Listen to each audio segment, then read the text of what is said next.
Back to my YouTube channel. तो आज हम अपनी मॉडर्न हिस्ट्री बुक का एनसीईआरटी बुक का एक थीम 13 का एक सब टॉपिक करने जा रहे हैं जिसका नाम है the salt Satyagraha a case study. तो मैं सबसे पहले हमारी एनसीईआरटी बुक से रीड करूंगी और अगर आप भी इसे देख रहे तो सबसे पहले आप वो पैराग्राफ जो मैं पढ़ाने जा रही हूँ उसको पहले आप रीड कर लीजिएगा, तो इससे आपको बेटर समझ में आएगा। Okay, so let's begin. For several years after the non-cooperation movement ended, Mahatma Gandhi focused on his social reform work. अब जब नॉन कॉपरेशन मूवमेंट जब हमारा एंड हुआ, किस वजह से एंड हुआ? चौरी चौरा इंसिडेंट्स के बाद वो एंड हुआ। तो उसके बाद गांधी जी काफ़ी डिप्रेस्ड, काफ़ी अपसेट हो गए थे क्योंकि वो एक नॉन वायलेंट मूवमेंट चाह रहे थे। तो गांधी जी ने काफ़ी एक लिमिटेड एक टाइम पीरियड के लिए उन्होंने संन्यास ले लिया था पॉलिटिक्स से। In 1928, however, he began to think of re-entering politics. और 1928 में उन्होंने फिर से सोचा कि वो वापस से पॉलिटिक्स में आए, वापस से अपने कई सारे नॉन वायलेंट मूवमेंट स्टार्ट करें जिससे इंडिया को फ्रीडम गेन करने में ज़्यादा आसानी हो।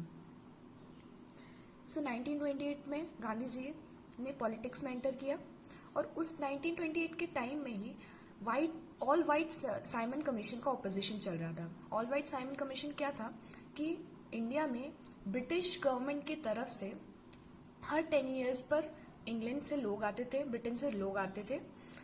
वो लोग इंडिया में चेक करते थे कि सारा वर्क ढंग से हो रहा है कि नहीं, और अगर नहीं हो रहा था या फिर कोई भी कमी रहती थी तो वो नए नए रिफॉर्म्स बनाते थे। हर 10 साल पे नए नए रिफॉर्म्स बनते थे। तो ऐसे ही इस बार भी आया था 1928 में ही साइमन कमीशन जिसको हम कहते हैं। उसमें इसको ऑल वाइट इसलिए बोला गया क्योंकि इसमें कोई भी इंडियन नहीं था। इसमें सारे जितने भी लोग थे वो सारे ही इंग्लिश पीपल थे, तो इसीलिए इसको कहा गया ऑल वाइट साइमन कमीशन। इसका ऑपोजिशन चल रहा था ताकि इसका ऑपोजिशन इसलिए चल रहा था क्योंकि इसमें कोई भी इंडियन रिप्रेजेंटेटिव नहीं था और गांधी जी भी इसमें पार्टिसिपेट नहीं किया था क्योंकि वो ऑलरेडी एक टाइम पीरियड के संन्यास पर थे पॉलिटिक्स से, तो उन्होंने इसको ज़्यादा कुछ इसमें पार्टिसिपेट भी नहीं किया, बट उन्होंने अपनी ब्लेसिंग्स दी थी। ओके, और उसी टाइम ही एक पीजेंट सत्याग्रह था, बारडोली में चल रहा था। गांधी जी ने उसमें भी कुछ भी सपोर्ट नहीं किया, सिर्फ और सिर्फ अपनी blessings the. That year, there was an all-India campaign in opposition to the all-white Simon Commission sent from England to inquire its condition in the colony.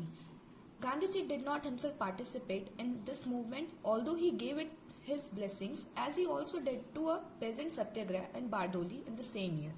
जैसे मैंने बताया कि वाइट साइमन कमीशन के ऑपोजिशन चल तो रहा था बट गांधी जी ने उसमें पार्टिसिपेट नहीं किया, बट अपनी ब्लेसिंग्स दी, सेम एज उन्होंने पीजेंट सत्याग्रह जो बारडोली में चल रहा था उसके लिए भी ऐसा ही किया। In the end of December 1929, the Congress held its annual session in the city of Lahore. The meeting was significant for two things: the election of Jawaharlal Nehru as president, signifying the passing of the baton of leadership to the younger generation, and proclamation of commitment to Purna Swaraj or complete independence. अब जैसे कि हमको पता है कि Lahore session जो annual session था कांग्रेस का, जो कि 1929 में हेल्ड हुआ था, और ये सेशन काफी इंपॉर्टेंट सेशन था। इसमें दो चीजों पे सबसे ज्यादा ध्यान दिया गया था। पहला था election of Jawaharlal Nehru as a president. Jawaharlal Nehru को एज अ प्रेसिडेंट चूज किया जाना था और पूर्ण स्वराज की डिमांड थी, यानी फुल इंडिपेंडेंस की डिमांड थी। पहले क्या था कि कांग्रेस पार्टी चाहती थी कि वो डोमिनियन स्टेटस में रहे, यानी कि ऊपर ब्रिटिशर्स रूल करें बट अंदर अंदर इलेक्शंस, लोकल लेवल पर इलेक्शंस कांग्रेस पार्टी हेल्ड कराती रहे और लोकल लेवल पर वो काम करती रहे। बट अब क्या था, अब उनको पूर्ण स्वराज चाहिए था, यानी फुल इंडिपेंडेंस चाहिए था, कंप्लीट इंडिपेंडेंस चाहिए था। तो इसके लिए भी इस एनुअल सेशन में बात रखी गई थी। Now the pace of politics picked up once more. On 26 January 1930, Independence Day was observed, with the national flag being hoisted in different venues and patriotic songs being sung. अब 1930 26 जनवरी में सब Congress party ने independence day को observe किया, यानी independence day घोषित कर दिया, और उस टाइम कई अलग अलग जगह पर नेशनल फ्लैग्स होस्ट किए गए और पैट्रियोटिक सॉन्ग्स गाए गए। Gandhiji himself issued precise instructions as to how the day should be observed. It would be good He said, if the declaration of independence is made by whole villages, whole cities even, it would be well all the meetings were held at the identical minute in at all the place. Gandhi ji ने भी इसको काफी support किया कि हाँ हमें पूर्ण स्वराज लेना चाहिए, हमें पूर्ण स्वराज की डिमांड करनी चाहिए। गांधी जी ने भी कहा कि ये अच्छी बात होगी और ये दिन को अच्छे से ऑब्जर्व, अच्छे से मनाना चाहिए और अच्छे से काम करना चाहिए इस दिन पर, ताकि हम बता सके कि हाँ अब हम दबकर नहीं रहने वाले हैं, अब हमको पूर्ण स्वराज चाहिए और ये हर विलेज में, हर सिटी में, हर लोकल लेवल पर होना चाहिए। Gandhiji suggested that the time of meeting be advertised in the traditional way by beating up drums. The celebration would begin with the hoisting of national flag. The rest of the day would be spent in doing some constructive work, whether it is spinning or service of untouchables, or reunion of Hindus and Muslims, or prohibition work, or even all these together, which is not impossible. Okay, तो 1930 में independence day observe किया गया 26 जनवरी को। Okay, तो गांधी जी ने suggest किया, काफी सारी चीजें सजेस्ट की कि जो जो हम उस दिन कर सकते थे। तो पहला सजेशन था उनका कि हम ड्रम्स बीट करके, एक होता है ना ड्रम्स बीट कर, जब खुश होते हैं, जब घर में कुछ होता है तो ड्रम बजते हैं, है ना, तो वही चीज, तो खुशी का माहौल जताने के लिए, खुशी का माहौल बनाने के लिए ड्रम्स को बीट किया गया, नेशनल फ्लैग्स होस्ट किए गए और उन्होंने कहा कि हम काफी कुछ कंस्ट्रक्टिव वर्क भी कर सकते हैं उस दिन, जैसे कि स्पिनिंग, जो चरखा चलाते थे गांधी जी, और सर्विस ऑफ अनटचेबल्स। पहले अनटचेबिलिटी में काफी बिलीव होता था, तो लोग अनटचेबल्स को बहुत बुरा ट्रीट करते थे, बट गांधी जी ने कहा कि उस दिन हम अनटचेबल्स के साथ अच्छा बिहेव करेंगे, सिर्फ उस दिन ही नहीं, मतलब उस दिन से अच्छा बिहेव करेंगे और हमेशा अच्छा बिहेव करते रहेंगे। और reunion of Hindu Muslims, Gandhi ji ने ये भी, गांधी जी का मेन मोटिव सारे मूवमेंट्स के पीछे एक ये था कि वो हिंदू और मुस्लिम को यूनाइट कर सके, क्योंकि उस टाइम ऐसे ज्यादा कुछ रिलीजन तो हो नहीं रहते, बाकी सारे रिलीजन बहुत माइनॉरिटी में थे, बट हिंदू और सेकंड मेजोरिटी जो है मुस्लिम, वो इन दोनों को यूनाइट करना सबसे मेन चीज थी। अगर इन दोनों को यूनाइट कर देंगे तो ब्रिटिशर्स डिवाइड एंड रूल खेल ही नहीं पाएंगे। तो रियूनियन ऑफ हिंदू मुस्लिम करना, ये सब चीजें कंस्ट्रक्टिव वर्क में आती है। ये सब हम, गांधी जी ने कहा कि ये सब हम साथ में भी कर सकते हैं, जरूरी नहीं कि कोई एक ही काम करें, स्पिनिंग कर रहा है तो स्पिनिंग ही करें, या अनटचेबल्स की हेल्प करें तो वही करें, या हिंदू मुस्लिम रीयूनाइट हो रहे हैं तो वही हो, ऐसा नहीं है, ये सारी चीजें भी कर सकते हैं, ये कोई इम्पॉसिबल काम नहीं है। Participants would take a pledge affirming that it was the inalienable right of the Indian people as of any other people to have freedom and to enjoy the fruits of their toil, and that if any government deprives a people of these rights and oppresses them, the people have a further right to alter it or abolish it. अब गांधी जी क्या कहते हैं कि हर इंसान को, जो हमारे देश का हर एक नागरिक है, उसको राइट टू फ्रीडम होना चाहिए, मतलब वो आजादी से रह सके, आजादी से हर काम कर सके, अपने आप को एक्सप्रेस कर सके, ये सारी चीजें, ये सारे राइट्स उसको होने चाहिए। और कोई भी गवर्नमेंट अगर उनको इस राइट से डिप्राइव करती है, यानी उस राइट से उनको वो राइट देने से मना करती है, तो वो लोग हैं उस देश के, जो नागरिक हैं, वो उस गवर्नमेंट के खिलाफ अपोज कर सकते हैं, उस गवर्नमेंट को अबॉलिश कर सकते हैं, है ना, बॉयकॉट कर सकते हैं। और नेक्स्ट टॉपिक इज डांडी। डांडी एक जगह है गुजरात में, कोस्टल एरिया है, जो समुद्र के किनारे पाया जाता है। Soon after the observance of this Independence Day, Mahatma Gandhi announced that he would lead a march to break one of the most widely disliked laws in British India, which gave the state a monopoly in the manufacture and sale of salt. अब जैसे ही independence day की घोषणा हुई, तो गांधी जी ने कहा कि अब मैं एक मार्च स्टार्ट करूंगा, जो कि सॉल्ट लॉ, जो 1832 से चला आ रहा है, उसको ब्रेक करने के लिए मैं एक मार्च स्टार्ट करूंगा, जो एक काफी एक डिसलाइक्ड लॉ है, मतलब लोगों को वो लॉ नहीं पसंद है, क्योंकि वो उनको सॉल्ट, जो कि उनकी डेली नेसेसिटी है, बेसिक नेसेसिटी है, उसको बनाने के लिए उनको रोका जाता है इस लॉ के द्वारा, और उनको टैक्स भरना पड़ता है, उनको हाई प्राइसेस भरने पड़ते हैं सिर्फ और सिर्फ एक सॉल्ट खरीदने के लिए, और ब्रिटिश गवर्नमेंट को उस पर मोनोपोली है। अब क्या हुआ था, 1832 से पहले इंडिया में सॉल्ट बनाया जाता था, समुद्र के पानी से ही सॉल्ट बनाया जाता था, और मतलब फ्री था, वो लोग अपनी बेसिक नेसेसिटी के लिए खरीदते थे, बट उस पर कोई लॉ या कोई टैक्स नहीं था। अब ब्रिटिश गवर्नमेंट ने देखा कि हाँ यहाँ पर कितना सॉल्ट हो रहा है, क्यों ब्रिटिश को कितना फायदा हो सकता है, उन्होंने उस पर भी लॉ लगा दिया। उस पर उन्होंने कहा कि अब कोई भी इंडिया में सॉल्ट नहीं बनाएगा, और बनाएगा तो हमारी परमिशन से बनाएगा, और जो बनाएगा भी उसे बहुत सारा टैक्स देना पड़ेगा, और हम जो है सब कुछ रेगुलेट करेंगे। सिर्फ और सिर्फ उन्हें शॉप से खरीदना होगा, ऐसे अपने आप से बनाकर वो सॉल्ट नहीं खा सकते। अब उन्हें शॉप पर जाना होगा, हाई प्राइजेस देने होंगे, तब उन्हें सॉल्ट मिलेगा। तो ये था सॉल्ट लॉ 1832 का। अब इसी लॉ को ब्रेक करने के लिए महात्मा गांधी जी ने कहा कि अब मैं एक मार्च स्टार्ट करूंगा जो कि इस लॉ को ब्रेक करेगा। और यही सारी उनकी टैक्टिकल विजडम थी, मतलब वो इसी सब के थ्रू छोटी छोटी चीजें, छोटे छोटे लॉज, जो बेसिक चीजों के लॉज थे, उसको वो हटाने की कोशिश करते थे ताकि वो बड़ी चीजों तक बढ़ पाए।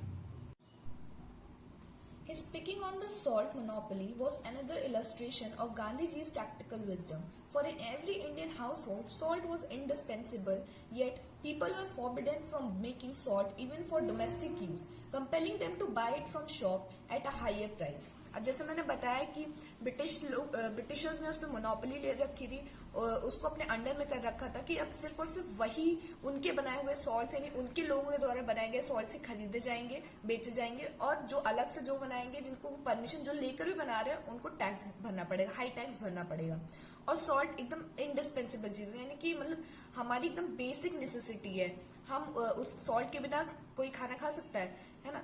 बाहर तो भले लोग खा लेते हैं उबला खाना, बट इंडिया में क्या है, बिना सॉल्ट के काम नहीं चलता है। कोई भी चीज बनेगी, हल्का सा सॉल्ट तो उसमें जरूर रहता है। तो यही चीज है। अब लेकिन ब्रिटिशर्स ने उनको फॉरबिड कर दिया सॉल्ट बनाने से, है ना, और कहा कि आप दुकानों से खरीदो हाई प्राइस पर, है ना। The state monopoly over salt was deeply unpopular. By making it his target, Gandhiji hope to mobilise a wider discontent against British rule. अब मोनोपोली ओवर सॉल्ट ही काफी अनपॉपुलर सा टॉपिक था, यानी कि ब्रिटिशर्स इतना उस पर ध्यान नहीं देते थे कि इस पर भी कोई रिवोल्ट हो सकता है। तो गांधी जी ने इसी चीज का फायदा उठाया और उन्होंने इस टॉपिक के थ्रू लोगों को बोला कि आप हमारे साथ जुड़िए, आप इस लॉ के अगेंस्ट रिवोल्ट करिए। और इसी के थ्रू उन्होंने काफी बड़ी जनसंख्या इकट्ठी कर ली इस लॉ को अपोज करने के लिए। Where most Indians understood the significance of Gandhiji's challenge, the British Raj apparently did not. अब काफी सारे इंडियंस तो समझ गए कि हाँ, अगर हम इसके लिए रिवोल्ट करेंगे तो कुछ ना कुछ तो होगा ही, ये सॉल्ट हटेगा तो जरूरी, ये सॉल्ट लॉ हटेगा तो जरूर। बट ब्रिटिश राज को लगता था कि क्या ये थोड़ी सी लोग मिलके क्या रिवोल्ट कर लेंगे। ब्रिटिश राज ने इतना कुछ ध्यान नहीं दिया इस पर, उन्होंने फॉर ग्रांटेड ले लिया इसको।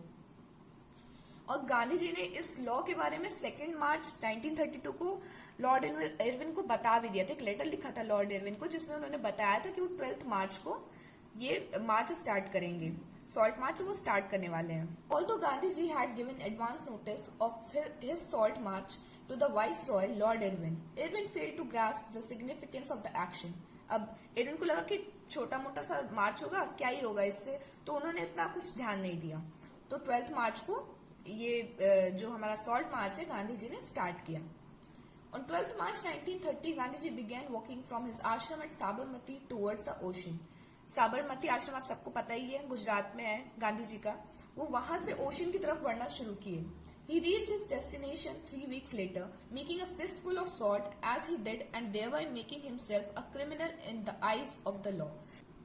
3 हफ्ते बाद गांधी जी पहुंचते हैं, दैट इज 5 अप्रैल 1930, और वहां पे उन्होंने मुट्ठी भर नमक बनाया, जिससे वो लॉ की नजर में क्रिमिनल बन गए। यानी कि उन्होंने लॉ तोड़ दिया, लॉ ब्रेक कर दिया, जिससे लॉ ब्रेक कर दिया ताकि पता चले कि हाँ ये लॉ जो है किसी मतलब का नहीं है, मतलब ये फालतू का लॉ है, मतलब एक बेसिक नेसेसिटी पे लगाया हुआ लॉ वो नहीं मानेंगे, उनके लोग नहीं मानेंगे। Meanwhile, parallel salt marches were being conducted in other parts of the country. अब काफी सारी जगह और भी ये सॉल्ट मार्चेस कंडक्ट हो रहे थे, सिर्फ गुजरात में ही नहीं, अलग अलग जगह भी ये सॉल्ट मार्च कंडक्ट हो रहे थे। फॉर एग्जाम्पल, सी राजगोपालाचारी ने त्रिची से लेके वेदारण्यम तक सॉल्ट मार्च किया था, जो कि तमिलनाडु में है, और के कलप्पन ने मालाबार रीजन, जो कि केरला कहलाता है, कैलिकट से पयन्नूर तक वहां पर सॉल्ट मार्च किया था। और खान अब्दुल गफार खान, जो कि गांधी जी को बहुत ज्यादा फॉलो करते थे, उन्होंने भी पेशावर में सॉल्ट मार्च किया। गांधी जी ने जो ये डिस्टेंस ट्रेवल किया था 3 हफ्तों में, वो थी 240 माइल्स की, यानी कि 390 किलोमीटर्स, और उन्होंने 24 दिन में ही ये डिस्टेंस कवर कर लिया था। As with non cooperation apart from the officially sanctioned nationalist campaign, there were numerous other streams of protest. अब जैसे कि अब एक तरीके से ये नॉन कोऑपरेशन टाइप का मूवमेंट बन चुका था, यानी कि लोग कोऑपरेट नहीं कर रहे थे, और काफी अलग अलग जगह पे भी अलग अलग जो नेशनलिस्ट कैंपेन चल रहे थे, अलग अलग लोग भी अलग अलग स्ट्रीम्स जो है प्रोटेस्ट करना स्टार्ट कर दी थी। Across large part of India, peasants breached the hated colonial forest laws that kept them and their cattle out of the woods in which they had once roamed freely. अब जैसे non cooperation एक हो गया, और nationalist campaign काफी सारे चल रहे थे अलग अलग प्रोटेस्ट करने के लिए। उसी में एक फॉरेस्ट लॉ भी था जिसके अगेंस्ट प्रोटेस्ट हो रहा था। फॉरेस्ट लॉ में क्या था, जो पहले जितने भी हमारे जो कैटल रियरर्स थे, जो कैटल चराने जाते थे अपने जंगलों में, उन पर लॉ लगा दिया गया था कि अब वो वहां पर नहीं जा सकते, अब वो फॉरेस्ट जो है कॉलोनी का हो गया है, ब्रिटिशर्स का हो गया है। तो उसके अगेंस्ट भी हो रहा था हमारा प्रोटेस्ट।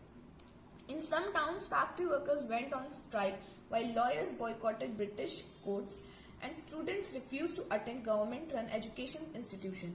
अब जैसे कि मैंने बोला कि एक टाइप का नॉन कॉपरेशन मूवमेंट है, तो नॉन कॉपरेशन में क्या क्या होता है, जैसे कि फैक्ट्री वर्कर्स चले गए स्ट्राइक्स पे, फैक्ट्री में काम नहीं कर रहे हैं, लॉयर्स ने ब्रिटिश कोर्ट को बॉयकॉट किया, और काफी सारे जो स्टूडेंट्स थे उन्होंने भी गवर्नमेंट एजुकेशन इंस्टीट्यूशंस को बॉयकॉट किया, वो भी जाने से मना कर दिए। तो ये सारे लोग एक तरीके से नॉन कोऑपरेट कर रहे थे, मतलब कोऑपरेट नहीं कर रहे थे ब्रिटिशर्स के साथ, गवर्नमेंट के साथ। सेम एज जैसे 1920 से 22 के बीच में किया था गांधी जी ने नॉन कोऑपरेशन मूवमेंट, काफी सारी भीड़ इकट्ठा की थी, काफी सारे लोगों को इकट्ठा किया था अपना डिसकंटेंट, अपना प्रोटेस्ट दिखाने के लिए, है ना, अपना गुस्सा दिखाने के लिए, एक नॉन वायलेंट के थ्रू, नॉन वायलेंट एक्ट के through. As in 1920 to 22, now too Gandhiji call had encouraged Indians of all classes to make manifest their own discontent with colonial rule. The rulers responded by detaining the dissenters. In the wake of Salt March, nearly 60,000 Indians were arrested, among them, of course, Gandhiji himself. अब जैसे कि लोग boycott कर रहे हैं सब चीजें, लोग अपना गुस्सा प्रकट कर रहे हैं नॉन वायलेंस के थ्रू, नॉन कॉपरेशन के थ्रू, तो जब ब्रिटिश गवर्नमेंट ने ये सब देखा तो उन्होंने, उनके पास और क्या चाह रहा था। अब जब कोई भी नॉन वायलेंस से प्रोटेस्ट कर रहा है, अगर वो मारपीट कर रहा होता, वायलेंस क्रिएट कर रहा होता, तो गवर्नमेंट भी इन पे वायलेंस करती, है ना। बट वो जब नॉन वायलेंस के थ्रू कर रहे हैं तो ब्रिटिशर्स के पास और कोई रास्ता नहीं था उनको सिर्फ और सिर्फ जेल में डालने के अलावा। तो उन्होंने भी 60,000 इंडियंस को अरेस्ट किया, जिसमें से गांधी जी भी थे, उनको भी अरेस्ट कर लिया। The progress of Gandhiji's march to the seashore can be traced from the secret reports filed by the police officials deputed to monitor his movements. अब काफी सारे जो इस मूवमेंट की जो रिपोर्ट्स मिलती हैं हमें, इस मूवमेंट की ट्रेसेस मिलते हैं ना, जो एविडेंस मिलते हैं, वो कुछ सीक्रेट पुलिस की रिपोर्ट से मिलते हैं, यानी कि जो स्पाइज होते थे पहले के टाइम में, पुलिस के कुछ जासूस होते थे जो इन सब मूवमेंट्स, इन सब लोगों पे नजर रखते थे, ब्रिटिश गवर्नमेंट को इन्फॉर्म करते थे। तो इनकी काफी सारी रिपोर्ट्स थी जिसके थ्रू हमें पता चलता है इस मार्च के बारे में। तो सबसे पहले क्या था, These reproduced the speeches he gave at the villages en route, in which he called upon local officials to renounce government employment and join the freedom struggle. अब ये गांधी जी काफी सारी स्पीचेस देते थे, जहां जहां भी जिस रास्ते से, जिस विलेज से होते हुए जाते थे, स्पीचेस देते जाते थे, और कहते थे कि लोगों से कि आप ये जो गवर्नमेंट की एम्प्लॉयमेंट है, जो गवर्नमेंट जॉब है, इसको छोड़ करके, जो वहां के लोकल ऑफिशियल से कहते थे, इस गवर्नमेंट जॉब को छोड़ करके हमारी फ्रीडम स्ट्रगल में साथ दीजिए। In one village, Vasana, Gandhiji told the upper caste that if you are out for Swaraj, you must serve untouchables. You won't get Swaraj merely by the repeal of the salt taxes or other taxes. अब एक गांव है वासना, वहां पर गांधी जी ने क्या speech दी, क्या उन्होंने स्टेप्स लिए स्वराज के लिए, बताया कि जितने भी अपर कास्ट लोग हैं उनको सिर्फ और सिर्फ ये सॉल्ट लॉ हटाने से या कोई भी अदर लॉ हटाने से, कोई भी लॉ हटाने से उनको सिर्फ स्वराज नहीं मिल जाएगा। उनको स्वराज तभी मिलेगा जब वो अनटचेबल्स को अच्छे से ट्रीट करेंगे, जब वो अनटचेबिलिटी को अबॉलिश करेंगे, तभी उनको स्वराज मिल पाएगा। For Swaraj, you must make amends for the wrongs which you did to the untouchables. For swaraj Hindu Muslim Parsis and Sikhs will have to unite. अब उन्होंने कहा कि आपको वो सब कुछ लाना पड़ेगा जो आपने, वो सब कुछ सही करना पड़ेगा जो आपने पहले के टाइम में गलत किया है हमारे इन अनटचेबल्स के साथ, जो लोअर कास्ट के साथ, जो आपने जितनी भी गलतियां की हैं, जो कुछ भी गलत काम किए हैं, अगर आप उसको सुधार लेंगे तब आपको स्वराज मिलेगा। और स्वराज उससे भी आएगा जब हिंदू मुस्लिम सिख और पारसी यूनाइट हो जाएंगे, एक साथ आ जाएंगे, उससे भी हमें यूनिटी मिलेगी और स्वराज भी मिलेगा।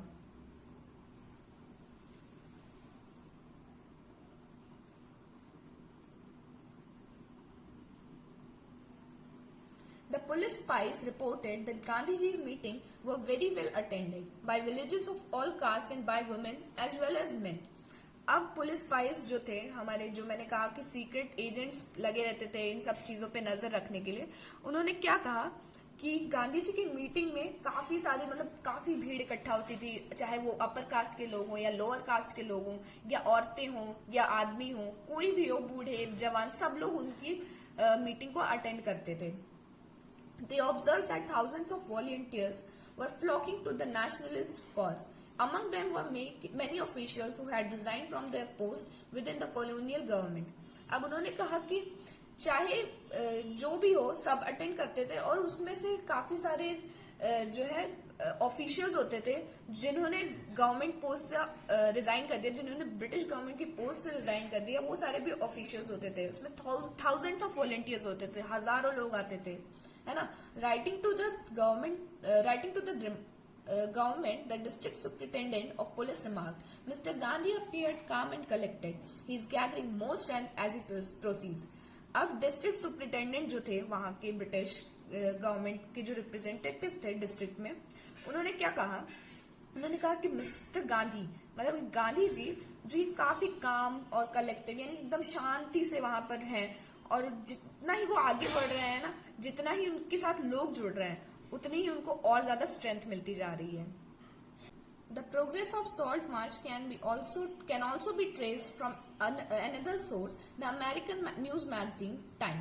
अब टाइम न्यूज मैगजीन के बारे में सबने ही सुना होगा, अभी तक वो फेमस है, बहुत फेमस मैगजीन है। उसने भी क्या लिखा, उसके थ्रू भी हमें काफी सारे ट्रेसेस मिलते हैं इस मार्च के। उन्होंने क्या लिखा, Thus, in its first report on the march, Time was deeply skeptical of the Salt March reaching its destination. अब टाइम मैगजीन ने बड़ा ही अपमानित करके, बहुत ही मतलब बुरा भला बोल करके ये लिखा कि गांधी जी स्पिंडली फ्रेम, यानी कि वो एकदम पतले दुबले से मरियल से इंसान है, और स्पाइडरी लॉइंस का क्या मतलब होता है, लंगोट कहते हैं जिसको, हिंदी में एग्जैक्ट हिंदी में से लंगोट कहते हैं, बट यहाँ पर जो गांधी जी धोती जिस तरीके से पहनते थे उसे कहेंगे एकदम बंधी हुई, एकदम वेब की तरह उनकी धोती रहती थी ना, हर तरफ से बंधी हुई, तो उसे कहेंगे स्पाइडरी लॉइंस। अब कई लोग इसमें कंफ्यूजन होता है, एक चीज लायन और लॉयन पढ़ते हैं लोग, लायन LION को लॉयन बहुत लोग बोलते हैं, तो लोग को नहीं पता कि लायन का मतलब होता है शेर और लॉयन का मतलब होता है लंगोट। ओके, सो यहाँ पर बोला गया है, काफी ज्यादा उनको गांधी जी को अपमानित करके, काफी बुरा भला बोल के कहा गया कि एकदम पतले दुबले से इंसान है और धोती में है वो, मतलब वो कहते हैं कि उनको लगता था, टाइम मैगजीन के लोगों को लगता था, उस टाइम के लोगों को लगता था कि ये क्या पतला दुबला सा इंसान क्या ही कर लेगा, है ना, वो यहाँ कितना दूर चल लेगा, कितना बड़ा मार्च कर लेगा, है ना। It claimed that Gandhiji sank to the ground at the end of the second day's walking. The magazine did not believe that the emaciated saint would be physically able to go much further. Time magazine को भरोसा नहीं होता था कि इतना पतला दुबला सा आदमी, है ना, इतना इमेसिएटेड का मतलब होता है कि पतला दुबला सा सेंट जो फिजिकली काफी वीक हो, है ना, वो इतनी दूर चल भी लेगा, उनको एकदम भरोसा नहीं होता। तो वो उन्होंने पहले कह दिया था कि सैंक टू द ग्राउंड, मतलब कि ये जो इनका मार्च है ये ऑलरेडी डूब चुका है, कहते हैं ना हमें इस चीज की लुटिया डूब गई, है ना, तो वो इंग्लिश में इडियम होगा sank to the ground. But within a week it had changed its mind. The massive popular following that the march had garnered, wrote Time had made the British rulers desperately anxious. अब इसने एक हफ्ते में ही, अब time जो लिख रहे थे, जो भी लोग ये जितने भी एडिटर्स लिख रहे थे टाइम मैगजीन में ये सब चीजें, एक हफ्ते में ही उनका माइंड चेंज हो गया।